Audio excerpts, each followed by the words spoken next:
SP గారు అక్కడ ఉన్నారు. దాంట్లో ఉండడం వల్ల నన్ను ఈరోజు ఇక్కడ రమ్మని చెప్పారు, వచ్చాను. ఇంత మంచి కార్యక్రమం అని చెప్పి ఉండాలి మన పోలీస్ తరఫున అంటే ఇలా రావడం జరిగింది. చాలా సంతోషం. ఇక్కడ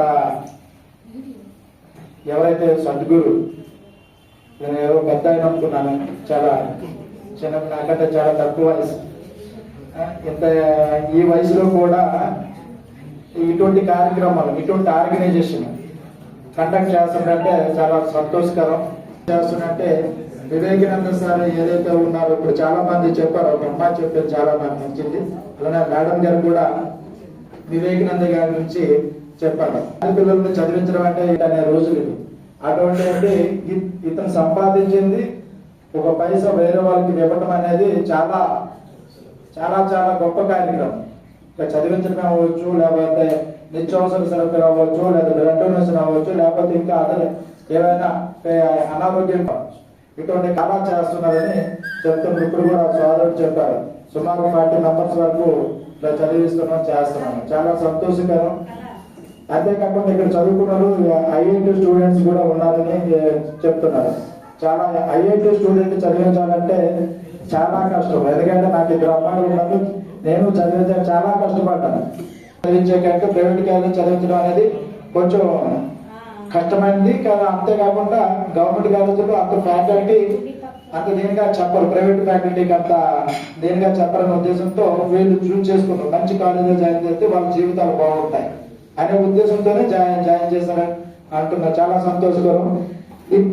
ఇంకా ముఖ్యంగా ఈరోజు నాకు అంతగా నాకు తెలియదు, నేను మాట్లాడలేని ఉపన్యాసాలు. ఏదో పోలీస్ స్టేషన్ అయితే తప్పు చేసిన ఏంటి ఇలా చేయకూడదు, చట్ట ప్రకారం మాట్లాడతాం, అది కరెక్ట్ కాదు, ఇది కరెక్ట్ అని చెప్పగలం. చట్ట ప్రకారం కొంచెం సీనియర్ సిటిజన్ ఉన్న గౌరవం ఇవ్వాలి కదా, ఆడపిల్లల గౌరవం ఇవ్వాలి కదా అని చెప్పగలం. కానీ ఇక్కడికి వచ్చేసరికి మేము సంకల్పం కార్యక్రమం కంటే ఈ సద్గురైన అంతకుముందే ఒక కార్యక్రమం తీసుకున్నారు చెప్పారు. దానికి ఆదర్శంగా మా ఎస్పీ గారు తీసుకున్నారని చెప్పేసి అన్నారు. చాలా సంతోషం. ఇక ముఖ్యంగా వివేకానంద సార్, ఏదైతే స్వామి వివేకానంద సార్ గురించి చాలా మనం చెప్పేవి చాలా తక్కువ. అతను చాలా షార్ట్ వయసులో 39 ఇయర్స్కి అతను చనిపోయారు. అంటే 39 సంవత్సరాలకి అతను చనిపోయారు. చూసాను, నాకు పూర్తిగా తెలియవు. సో అతను ఒక మిషన్ కూడా స్థాపించారు.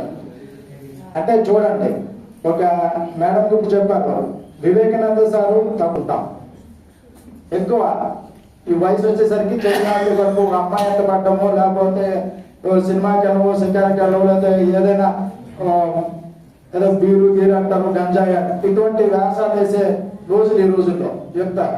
అటువంటి వయసు అయినా ఒక ఆధ్యాత్మికతగా వెళ్ళడం అనేది, తత్వవేత్తకి కర్మయోగికి వెళ్ళడం అనేది చాలా ఇది. అందుకని మన భారతదేశము అతన్ని ఆదర్శంగా తీసుకొని యోగా డే కండక్ట్ చేయడానికి, యోగా డే కూడా ఈరోజు యూత్ డే, యోగా డే కూడా అంత సరదా కదా కాదా, ఈరోజు కండక్ట్ చేశారు. నేను అనుకున్నా యోగా డే కూడా నేను అనుకున్నాను. సరే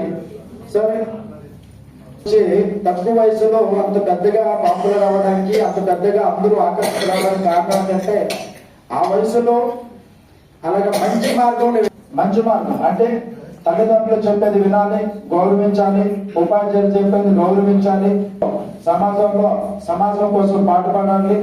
అంతేకాకుండా 10 మందికి మనం ఉపయోగపడాలి. అప్పుడే మన జన్మకి సార్థకం అవుతుంది.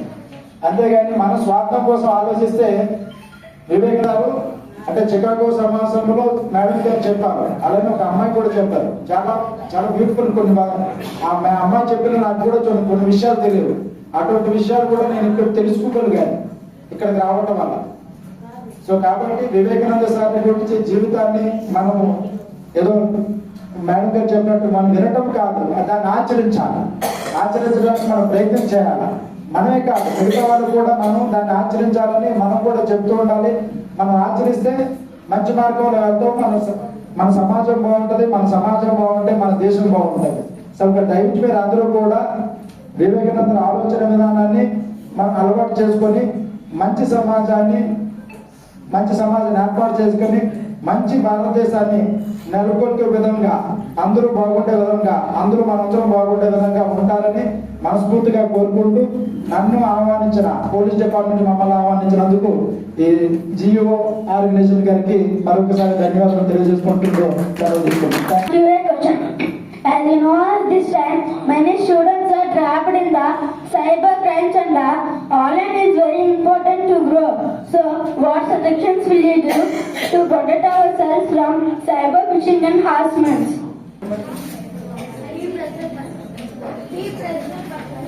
ప్రజలు పట్నాయి ఇతను సైబర్ క్రైమ్ గురించి అందులో ఆన్లైన్లో మనం ఆన్లైన్లో చాలా ఇంప్రూవ్మెంట్ ఉంది. ఆన్లైన్లో ప్రతిదీ ఏదైనా గవర్నమెంట్ ఉద్యోగం రావాలని వచ్చాను అంటే మా ఇంటి యొక్క పరిస్థితిని బట్టి. కానీ ఎవరు కూడా పోలీసు ఉద్యోగానికి తెలుసుంటే ఎవరు రారు. ఎందుకంటే సమాజం అలా ఉంది. ఇప్పుడు మీరు అందరూ పండగ ఇంటికి అమ్మా నాన్నలతో, అన్నయ్యలతో, అక్క చెల్లెలతో, మీ ఫ్రెండ్స్ తో, మీ బంధువులతో సెలబ్రేట్ చేసుకుంటారు. కానీ పోలీసు అన్నోడు సెలబ్రేట్ చేసుకోవడం అవ్వదు. ఈ 4 రోజులు 5 రోజులు కూడా అదర్ డిపార్ట్మెంట్ లో పనిచేసిన వాళ్ళు కానీ, అన్ఎంప్లాయిడ్ కానీ, వ్యాపారస్తులు కానీ ప్రతి ఒక్కరు కూడా పండగ చాలా బాగా చేసుకుంటారు. కానీ పోలీసుడు ఆ విధంగా సెలబ్రేట్ చేసుకోవడం అవ్వదు. ఫ్యామిలీ ఎక్కడ ఉంటారు, జరుపుకుంటారు, ఇక్కడే ఉంటారు, ఉద్యోగం చేస్తుంటారు. మీ పోలీసు ఉద్యోగం చాలా కష్టతరమైన ఉద్యోగం. సమాజంలో పోలీసులు చాలా బాధ్యతలు ఉంటాయి. ఒక మున్సిపాలిటీ వాడు చేయవలసిన పని కూడా పోలీసే చేస్తాడు. ఒక రెవెన్యూ వాడు చేయవలసిన పని కూడా పోలీసే చేస్తాడు. ఒక ఎడ్యుకేషన్ డిపార్ట్మెంట్ చేసే పని కూడా పోలీసే చేస్తాడు. అనేది కాదు, ఆల్ డిపార్ట్మెంట్ ఇన్వాల్వ్ అవుతుంది. ఎక్సైజ్ అవ్వచ్చు, ఇంకేదైనా ఎనీ డిపార్ట్మెంట్, ఏ డిపార్ట్మెంట్ అయినా ఉద్యోగం చేయవలసింది. ప్రతి అందరూ కూడా వాళ్ళకి ఏ సహాయం కావాలన్నా పోలీసు దగ్గర వస్తాడు. కానీ అటువంటి పోలీస్ డిపార్ట్మెంట్ చాలా మంది తక్కువగా చూస్తుంటారు. కానీ నాకు అది నచ్చలేదు. భగవంతుడు చూస్తాడు. పోలీస్ డిపార్ట్మెంట్ ఎంత కష్టపడతారో అందరికీ తెలియదు. మీరు అనుకుంటారు ఎవరో కొట్టాడు, తిట్టాడు, వాడికి ఏం బాధ్యత ఉంటుంది కొట్టడానికి? వాడికి పర్సనల్ కేసెస్ ఉండవు. ఒక పోలీసుడు ఎవడు కొడతాడు? తప్పు చేసిన కొడతాడు. రైట్ఫుల్ పర్సన్ ఎవడు కొట్టాడు పోలీసు. ఎందుకు కొడతాడు? అడు సరైన మార్గం రావడానికే కొడతాడు. అంతేగాని పోలీసు వల్ల ఆడికి కానీ ఎటువంటి పర్సనల్ కేసెస్, రాజకీయ కేసెస్ లేదు, ఫైనాన్షియల్ కేసెస్ లేదు, ఇంకేమీ లేవు. కానీ కొడతాడు. ఎందుకు కొడతాడు? ఒక అమ్మాయిని ఏడిపిస్తాడు. ఏడిపించినప్పుడు ఏడిపిస్తే మనం ఏం ఊరుకుంటామా? ఊరుకోకూడదు కదా. రెండోసారి అమ్మాయి ఊసుకు రాకూడదంటే మనం ఏం చేయాలి? వాడికి 1-2 సార్లు మంచిగా చెప్పాలి. ఇంకా వెళ్ళలేదంటే అప్పుడు వాడు కొంచెం కొట్టాలి. కొట్టకపోతే వాడు సరైన మార్గం రాదు. ఇంకా వెళ్ళలేదంటే జైలు జీతం అందించవలసి వస్తుంది. ఆ విధంగా మేము చేస్తాం. అయితే మీరు ఇప్పుడు ఏమన్నారు? పోలీసు ఉద్యోగం ఎలా సెలెక్ట్ అయ్యారు, ఏముంటాయంటే పోలీసు ఉద్యోగం అనేది అది పెద్ద కష్టతరమైన ఉద్యోగం ఏం కాదు. అందరిలాగే ఇప్పుడు చాలా మంది ఆర్ట్స్ కాలేజ్ ఇప్పుడు కూడా వాకింగ్ చేస్తాం, రన్నింగ్ చేస్తుంటాను. చాలా మంది అక్కడ కూడా స్పోర్ట్స్ ప్రాక్టీస్ చేస్తుంటారు, రన్నింగ్ చేస్తుంటారు, హై జంప్ చేస్తుంటారు, లాంగ్ జంప్ చేస్తుంటారు, షార్ట్ పుట్ చేస్తుంటారు. ఇవన్నీ చేస్తుంటారు. మనం పోలీస్ డిపార్ట్మెంట్కి వెళ్ళాలి అనుకుంటే పక్కా ఇవి రావాలి. టైమింగ్స్ ఉంటాయి. ఆ టైం లోపల మనం రన్నింగ్ చేయాలి. 100 metres, 600 metres, high jump, long jump ఉంటాయి. అవి మనకి ఇన్ టైంకి మనం రావాలి. ఇన్ టైంకి రావాలనుకుంటే మనం ప్రాక్టీస్ చేయాలి. నెక్స్ట్ ఏంటంటే ప్రిలిమినరీ ఎగ్జామ్స్ ఉంటాయి. ఆ ఎగ్జామ్ లో క్వాలిఫై అవ్వాలి. ఆ క్వాలిఫై అయిన తర్వాతనే ఈ ఫిజికల్ టెస్ట్ అవుతుంది. ఫిజికల్ టెస్ట్ మీద ఫైనల్ ఎగ్జామ్ ఉంటుంది. ఆ ఫైనల్ ఎగ్జామ్స్ కూడా చాలా టఫ్ గా ఉంటుంది. ఎందుకంటే గ్రూప్ 1 లేకపోతే గ్రూప్ 2 ప్రిపేర్ అయితే బాగుంటుంది. ఎందుకంటే ఈ రాత్రి పగలు ఉద్యోగం చేయాలా. ఆ చదివింది ఏదో గ్రూప్ 1 గ్రూప్ 2 సివిల్స్ ప్రిపేర్ అయితే ఇంకా మంచి ఉద్యోగాలు వస్తాయి. హ్యాపీగా ఫ్యామిలీతో ఉండాలి. కానీ ఒక సమాజం బాగుండాలి, సమాజంలో జాయిన్ అయితే చాలా మంచిది. మేము చాలా హ్యాపీగా ఫీల్ అవుతాం. చాలా మంది మా నుంచి చాలా మంది, కొంతమందికి అక్కడెక్కడ చిన్న పోలీసులు, అందరూ పోలీసులు చెడ్డవాళ్ళు ఉండరండి. మీరు ఎప్పుడో గుర్తించుకోండి. 90% పోలీసులు సక్రమంగా ఉంటారు. 10% పోలీసే సక్రమంగా ఉండరు. ఇది సో రండి. Kakinada Aditya last academic year toppers from geo organization students.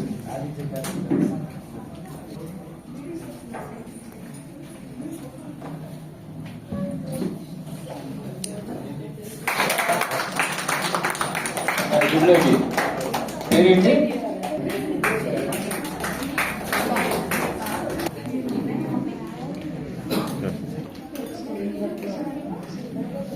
Thanks for coming sir. మీ యొక్క వాల్యుబుల్ సమయాన్ని మాకు కేటాయించినందుకు చాలా థ్యాంక్ యూ సార్. అలాగే ఇప్పుడు అడిగారు కదా చాలా మంది, చాలా సీనియర్ మోస్ట్ టీచర్ మ్యామ్ మీరు కూడా.